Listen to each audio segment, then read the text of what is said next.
نہیں ہے، لیکن غوث پاک چاہے نا تو رب وہ تقدیر بھی ٹال دیتا ہے، رب وہ تقدیر بھی ٹال دیتا ہے۔ اور اس بات کو شیخ محقق شاہ عبدالحق محدث دہلوی نے لکھا ہے، اور حضور غوث اعظم کا اپنا فرمان ہے، آپ خود فرماتے ہیں اللہ کی توفیق سے میں عبدالقادر جیلانی تقدیر مبارک کو ٹال دیتا ہوں۔ آپ خواجہ معین الدین چشتی اجمیری جب حضور غوث اعظم نے اعلان فرمایا قدمی ھذا علی رکبتیہ کل ولی اللہ، فرمایا میرا یہ قدم ہر اللہ کے ولی کی گردن کے اوپر ہے۔ خواجہ معین الدین چشتی آپ کے دور کے ہیں، آپ کسی غار کے اندر چلہ کشی کے اندر مشغول تھے، جب حضور غوث اعظم کی آواز آئی نا تو آپ نے کیا فرمایا؟ آپ نے یوں سر جھکا دیا اور سر جھکا کے فرمایا اے غوث پاک، آپ کا یہ قدم میری گردن پہ نہیں بلکہ معین الدین چشتی کی آنکھوں کے اوپر ہے۔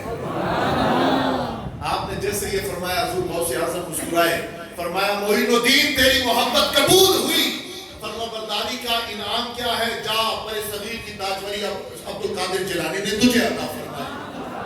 یہ خواجہ معین الدین چشتی اجمیری ہے جو چشتیوں کے مذہبی پیشوا ہے۔ سلسلے جتنے بھی ہو، چاہے وہ قادری ہو، چاہے وہ چشتی ہو، چاہے وہ سہروردی ہو، چاہے وہ نقشبندی ہو، تمام چشتوں کی سلسلوں کو اگر کوئی فیضان سے مالا مال فرما رہا ہے تو وہ بغداد کا عبدالقادر جیلانی فرما رہا ہے۔ اب خواجہ معین الدین چشتی اجمیری کیا فرماتے ہیں؟ حضور غوث اعظم کا فرمان میں نے سنا کہ میں تقدیر مبارک کو ٹال دیتا ہوں۔ آپ فرماتے ہیں میں نے جب فرمان سنا نا تو مجھے بات سمجھ نہیں آئی کہ تقدیر مبارک تو اللہ کے دست قدرت میں ہے، وہ تو اللہ ٹال سکتا ہے، لیکن اب شیخ عبدالقادر جیلانی فرما رہے ہیں میں بھی ٹال دیتا ہوں، میں ٹال سکتا ہوں۔ تو آپ فرماتے ہیں کہ اب بات تو بڑی عجیب تھی، بات تو ناممکن سی تھی، محال سی تھی، فرمایا لیکن فرمانے والے کون ہے؟ شاید شیخ عبدالقادر جیلانی۔ فرمایا مجھ سے انکار نہیں ہوا، میں انکار نہیں کر سکا۔ میں نے کہا کہ حضور شیخ عبدالقادر جیلانی فرماتے ہیں تو سچ ہے، آپ ٹال سکتے ہیں۔ اب کیا ہوا؟ فرمایا پھر میں نے شب و روز اللہ کی عبادت کی، ریاضت کی، اس چیز پہ ایمان لے آیا کہ عبدالقادر تقدیر مبارک کو ٹال سکتا ہے۔ پھر وہ دن آیا کہ پہلے بغداد کا تاجدار بولا تھا، اب اجمیر کا تاجدار بولنے لگا، کہنے لگا دنیا والوں سن لو، پہلے تو حضور غوث اعظم نے فرمایا تھا میں تقدیر مبارک کو ٹال سکتا ہوں، اب معین الدین چشتی بھی اعلان کرتا ہے اللہ کی عطا سے خواجہ غریب نواز بھی تقدیر مبارک کو ٹال سکتا ہے۔ یہ مقام عطا فرماتا ہے۔ اب کیا ہوا؟ حضور غوث اعظم فرماتے ہیں میں تقدیر مبارک کو ٹال سکتا ہوں۔ اب حضور غوث اعظم رضی اللہ عنہ کی بارگاہ میں ایک مائی آئی، آپ کی کہنے لگی، آپ ہی بیٹھ گئی، فرمایا مائی کیسے آئی؟ وہ کہنے لگی کہ حضور دعا کریں اللہ مجھے کوئی بیٹا دے دے۔ آپ بھی جاتے ہیں نا سیدوں کے پاس، سادات کے پاس، علماء کے پاس، مشائخ کے پاس کہ حضور دعا کرو، درگاہوں پہ جاتے ہیں، یار مجھے بتاؤ عقیدے کی بات ہے، اللہ کے ولی سے مانگتے ہو، دربار والے سے مانگتے ہو، یا اس کے وسیلے سے خدا سے مانگتے ہو؟ خدا سے مانگتے ہیں، سائن کا واسطہ یا اللہ تو دے دے، سید ہے تیرے محبوب کا نواسا ہے یا اللہ اس کے وسیلے سے دے دے۔ نیکو کا وہ دیتے ہو نا، نیکو کے صدقے یا اللہ دے دے۔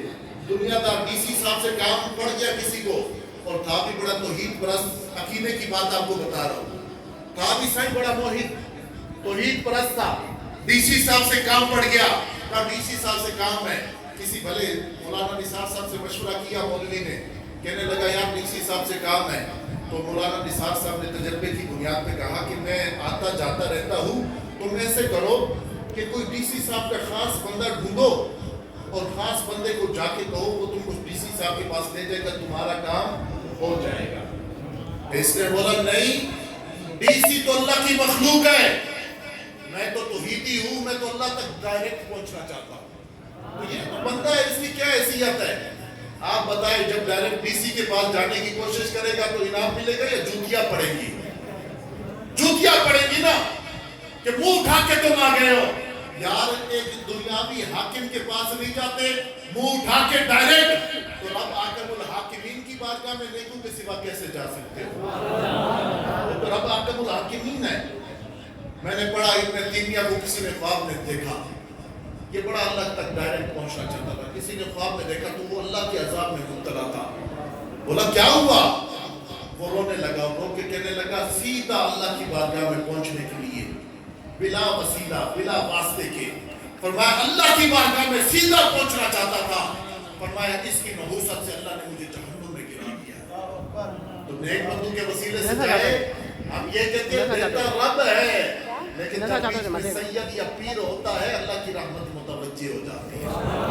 یہ سنی کا عقیدہ ہے۔ پھر شیخ محقق شاہ عبد الحق موتی سے دہلوی اس روایت کو بیان کرتے ہیں کرامت کو، فرمایا مائی آئی بیٹھ گئی، حضور دعا فرمایا اللہ مجھے بیٹا دے۔ حضور شیخ عبد القادر جیلانی نے نگاہ چکائی، بظاہر تو سر جھکا تھا، لیکن یہ عبد القادر جیلانی جب ماں کے پیٹ میں تھے خود فرماتے ہیں جب میں ماں کے پیٹ میں تھا، سائن کے پاس کوئی قلم ہو، سائن چیز کوئی تحریر فرما رہے ہو، میں یہاں سے دیکھ تو سکتا ہوں لیکن آپ اور میں قلم کی آواز سن نہیں سکتے۔ حضور غوث اعظم فرماتے ہیں جب میں ماں کے پیٹ میں تھا اس وقت بھی لوح محفوظ پہ چلنے والے قلم کی آواز کو سن لیا کرتا تھا۔ آپ تو وہ دنیا میں ہونا کفروز ہو چکے ہیں، آپ تو اللہ تعالیٰ نے ولایت کی تاجوری عطا فرمائی ہے۔ جیسے میں نے کہا حضور دعا کرے اللہ مجھے بیٹا دے، حضور غوث اعظم نے چاہا کہ دیکھو تو صحیح لوح محفوظ میں ہے بھی یا نہیں ہے، یہ سر جھکایا پھر سر اٹھایا جواب دیا۔ حضور غوث اعظم کا جواب بھی سنیے گا، مائی کا عشق بھی دیکھیے گا۔ آپ نے جواب دیا مائی تیرے نصیب میں، میں نے لوح محفوظ میں دیکھا تیرے نصیب میں بیٹا نہیں ہے۔ مائی کہنے لگی حضور یہ تو مجھے پتا ہے، یہ تو مجھے پتا ہے، اگر بیٹا ہوتا تو رب گھر نہیں دے دیتا، پھر آپ کے پاس مانگنے کیوں آئی ہوں؟ نہیں ہے اسی لیے تو آپ کے پاس مانگنے کے لیے آئی ہوں۔ حضور غوث اعظم رضی اللہ تعالیٰ عنہ آپ نے فرمایا مائی اگر اتنی عقیدے والی ہے نا بیٹھ جا، پھر آج تجھے شیخ عبد القادر جیلانی خوشخبری سنا کے ہی واپس بھیجے گا۔ اب مائی بیٹھ گئی، حضور غوث اعظم نے یوں ہاتھ اٹھائے کہا یا اللہ اس مائی کو ایک بیٹا دے دے۔ اب مائی بیٹھی ہوئی، حضور غوث اعظم بیٹھے رہے، تھوڑی دیر ہوئی مائی کہنے لگی حضور میں جاؤں؟ حضور نے فرمایا نہیں بیٹھو۔ پھر فرمایا یا اللہ اس مائی کو 2 بیٹے دے دے۔ یا کہیں آپ ایک کا سوال کرے اگلا بولے نہیں ہے تو آپ مانگتے 2؟ نہیں مانگتے، کیونکہ یار اس کے پاس ایک نہیں ہے، میں 2 کیوں مانگوں؟ جب وہ ایک نہیں دینا چاہتا میں 2 کیوں مانگوں؟ یہ میرا اور آپ کا معاملہ ہے، لیکن معاملہ شیخ عبد القادر جیلانی اور رب احکم الحاکمین کے درمیان میں چل رہا ہے۔ کہتی تھوڑی دیر کے بعد مائی نے کہا حضور میں جاؤں؟ حضور غوث اعظم نے دعا کے لیے ہاتھ اٹھائے یا اللہ اس مائی کو 3 بیٹے دے دے۔ کرتے کرتے مائی پوچھتی رہی، آپ دعا کرتے رہے، یہاں تک کہ حضور غوث اعظم نے فرمایا یا اللہ اس مائی کو 7 بیٹے عطا فرما دے۔ اب آپ کہیں گے یہاں تک رکے کہ ایک کا جواب نہیں آ رہا، الہام نہیں ہو رہا، رب جواب نہیں دے رہا، عبد القادر تعداد بڑھاتا کیوں جا رہا ہے؟ کیونکہ رب کا قادر جانتا ہے، رب کا عبد القادر جانتا ہے کہ رب اس سے لاڈ اور پیار ہی بڑا فرماتا ہے۔ آپ خود فرماتے ہیں عبد القادر اس وقت تک کچھ نہیں کھاتا جب تک رب نہیں کہتا عبد القادر کھا لے۔ عبد القادر اس وقت تک نہیں پیتا جب تک رب نہیں کہتا عبد القادر پی لے۔ اعلیٰ حضرت کا لے جاؤ بات تو اعلیٰ حضرت فرماتے ہیں قسمیں دے دے کے کھلاتا ہے پلاتا ہے تجھے، قسمیں دے دے کے کھلاتا ہے پلاتا ہے تجھے، پیارا اللہ تیرا چاہنے والا تیرا۔ اب جب 7 پہ پہنچے نا یا اللہ اسماعیل کو 7 بیٹے دے دے، چہرے پہ جیسے ہاتھ پھرے وہاں سے آسمان سے قبولیت نازل ہو گئی، خوشخبری نازل ہو گئی۔ حضور غوث اعظم نے فرمایا مائی جا اللہ تجھے 7 بیٹے دے دے گا۔ اب آگے شیخ محقق کی عبارت پڑھوں گا اور وہ میرے اور آپ کے عقیدے کی ترجمانی کرتے ہیں۔ بیٹا پیر نہیں دیتا بلکہ سنی کا عقیدہ ہے پیر کے وسیلے سے رب عطا فرماتا ہے۔ بیٹا سید نہیں دیتا، سنی کا عقیدہ یہ ہے سید کے واسطے سے رب کی رحمت متوجہ ہوتی ہے، رب عطا فرماتا ہے۔ بیٹا داتا خواجہ غوث نہیں دیتا بلکہ سنی کا عقیدہ یہ ہے اللہ اپنے نیک بندو کے وسیلے سے دعا قبول کر کے اولاد عطا فرما دیتا ہے۔ شیخ محقق کی عبارت کیا ہے؟ بے عطا الہی، یہ نہیں فرمایا کہ غوث پاک نے دیا، فرمایا اللہ کی عطا سے۔ کس کی عطا سے؟ مل کے بولیے، اللہ کی عطا سے۔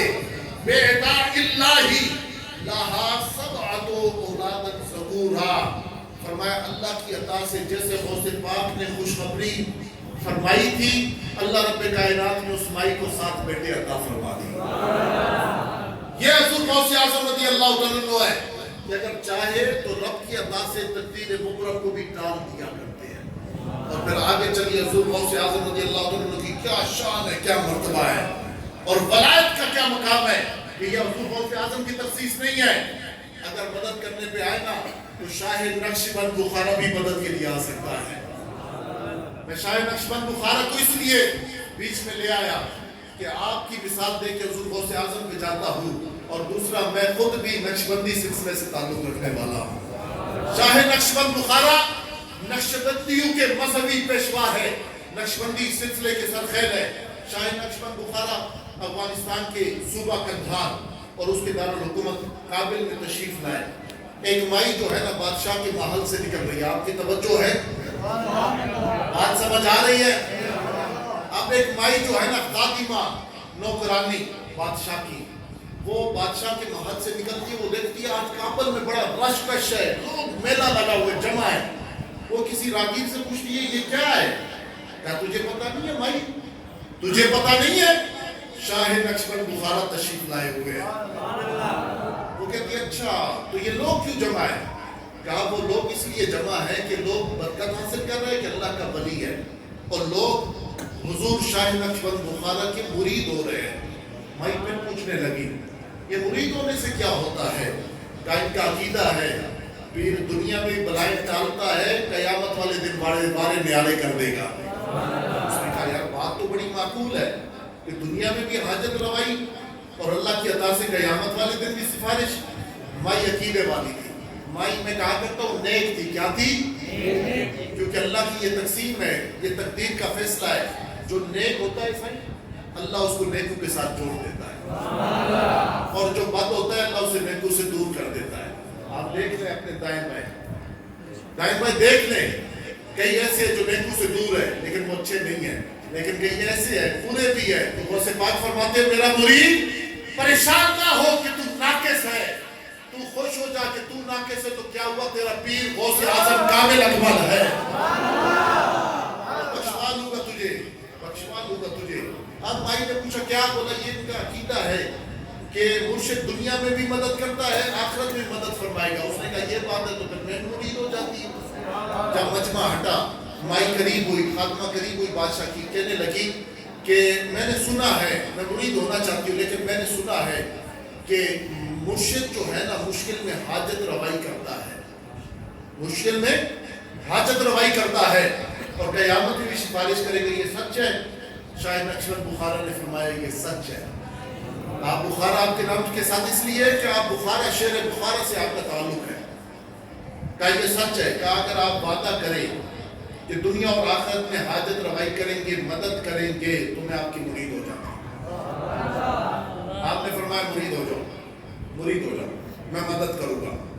اب مرید ہو گئی، پہلے نیک تھی، اللہ نے 4 چاند لگا دی۔ اب لوگوں میں شور ہوا بڑی نیک ہے، بادشاہ نے دیکھا یہ فاطمہ بڑی نیک ہے، بلایا، کہا آئندہ کے بعد میرے کمرہ خاص حجرہ خاص میں آنا جانا، محل میں آنا جانا تجھے اجازت لینے کی ضرورت نہیں، تو بڑی نیک ہے، مجھے تیرے پہ اعتبار ہے، تو آیا کر جایا کر، جیسا تیرا جی چاہیا کرے ویسے تو دربار میں گھوما کر۔ اب وہ اس کو اجازت مل گئی، وہ آتی تھی جاتی تھی۔ باقی جو خادمائیں تھی نا انہوں نے کہا یار یہ تو بعد میں آئی ہے، بادشاہ کی اتنی منظور نظر ہو گئی ہے، انہوں نے شرارت کی، انہوں نے پلان بنایا، کہا ایسے کرتے جب ملکہ صاحبہ نہانے جائیں گی، جاتی تو اندر یہ ہے لیکن ہم میں سے چوری ایک جائے گی، ملکہ صاحبہ غسل خانے کے باہر کھونٹی پہ اپنا ہیرے جواہرات والا ہار ٹانگ کے جاتی ہے، وہ نہانے جیسے جائے گی ایک جا کے چوری کر لے گی، نام آئے گا اس کے اوپر، کیونکہ آتی جاتی تو یہ ہے۔ اب انہوں نے پلاننگ کی، جیسے ملکہ نہانے گئی ایک خاتمہ گئی جا کے ہار اتار کے چوری کر لیا، ملکہ باہر نکلی، شور مچا دیا اس نے کہ میرا ہار چوری ہو گیا، میرا ہار چوری ہو گیا۔ بادشاہ کے حکم پہ سارے مال کے خدام اور جتنے وزیر مشیر وہ سارے سپاہی جمع ہو گئے، فرمایا کہ میری ملکہ کا ہار کس نے چوری کیا؟ بادشاہ کہنے لگا، سب نے یک زبان ہو کے خادموں میں انگلی کی، کہا جس کو اندر آنے جانے کی اجازت ہے وہی چوری کر سکتا۔ بات بھی معقول لگی بادشاہ کو کہ اندر تو یہ آتی جاتی ہے۔ بادشاہ نے کہا میں نے تم پہ اعتبار کیا، بھروسہ کیا، تم نے میرے سزا موت ہے، تمہاری سزا بولا اسے لے جاؤ چوبارے کے اوپر جو اونچی چھت ہے، اٹھاؤ محل کے چوبارے پہ لے جاؤ، اور لے جانے کے بعد اس کی اوپر چوبارے سے اسے دھکا دو تاکہ یہ زمین پہ گرے، اس کی ہڈیاں ٹوٹے تو اسے پتہ چلے کہ بھروسہ توڑنے کی کیا سزا ہوتی ہے۔ یہ لاکھ واویلا کرتی رہی، میں نے چوری نہیں کیا، میں نے چوری نہیں کیا۔ سپاہیوں نے پکڑا، اٹھا کے لے گئے چوبارے پہ، جیسے لے گئے سپاہی دھکا دینے لگے، اسے اپنا پیر یاد آ گیا۔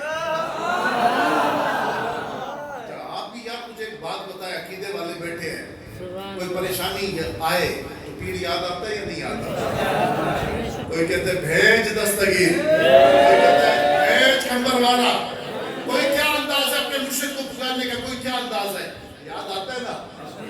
اور پھر بتاؤ ایمان کے ساتھ اللہ کے گھر میں بیٹھے ہو، یار مشکل ٹلتی ہے یا نہیں ٹلتی؟ اللہ نے اختیار دی ہے۔ میرے اور آپ کے ہاتھ میں، مولوی کے ہاتھ میں ہوتا تو کب کا لے لیتا، لیکن مولوی کی مجبوری ہے، اللہ کا دیا ہوا نہیں لے سکتا۔ اب کیا ہوا، جیسے چوبارے سے دھکا لگا نا تو یاد آیا کہ مرشد سے وعدہ کیا تھا۔ اب جیسے دھکا پڑا، یہاں سے شاہ نقشبند بخارا کی یاد آئی، گرتے گرتے شاہ نقشبند بخارا کو مدد کے لیے پکارا۔ یار ابھی چوبارے سے اوپر سے نیچے آ رہی ہے، کتنی دیر لگتی ہے؟ اب خوف کی وجہ سے آنکھیں بند کر دی اور سوچنے لگی اب سخت زمین پہ جا کے زور سے گروں گی، ہڈیاں ٹوٹ جائیں گی۔ لیکن جیسے تیزی سے مدد کو پکارتی ہوئی نیچے کی طرف آئی تو زمین کی سختی نے نہیں بلکہ کسی کی ہاتھوں کی نرمی نے اپنی بنا میں لے لیا۔ حیران ہوئی کہ زمین میں نہیں گرا، کسی نے گود میں لے لیا۔ حیرت سے آنکھیں کھولا تو کیا دیکھا کہ شاہ نقشبند بخارا ہاتھوں میں لے کے مسکرا رہے ہیں۔ اب حیران ہو کے کہنے لگے حضور آپ کہاں سے آئے؟ پھر اللہ کے ولی کی طاقت دیکھیو، آپ نے فرمایا تو از چوبارہ آمدید، میں از بخارا آمدید۔ فرمایا تو چوبارے سے آئی، تو نے مجھے مدد کے لیے پکارا، اللہ کی دی ہوئی طاقت سے میں بخارا کی سرزمین سے تیری مدد کے لیے کابل کی سرزمین کے اوپر حاضر ہو گیا۔ چاہے تو اشارے سے اپنے کایا ہی پلٹ دے دنیا کی، یہ شان ہے خدمتگاروں کی، سرکار کا عالم کیا ہوگا۔ حضرت غوث اعظم رضی اللہ عنہ کی حیات طیبہ میں آپ کے ایک مریدنی تھی، میں نے آپ کو پہلے کہا یہ بھی عورت کا واقعہ، یہ بھی عورت کا واقعہ ہے۔ میں نے آپ کو پہلے کہا جو نیک ہوتا ہے اللہ اسے نیکوں کا لڑ عطا فرما دیتا ہے۔ اب عورت نیک تھی، حضور غوث اعظم کی مرید ہو گئی۔ اب جب حضور غوث اعظم رضی اللہ عنہ کی مرید ہوئی، توجہ ادھر رکھے، حضرات آتے جاتے رہتے ہیں لیکن میں تھوڑی دیر میں جانے والا ہوں، پھر 1 سال تک آپ کو نظر نہیں آنے والا، تھوڑی سی توجہ دیجیے گا۔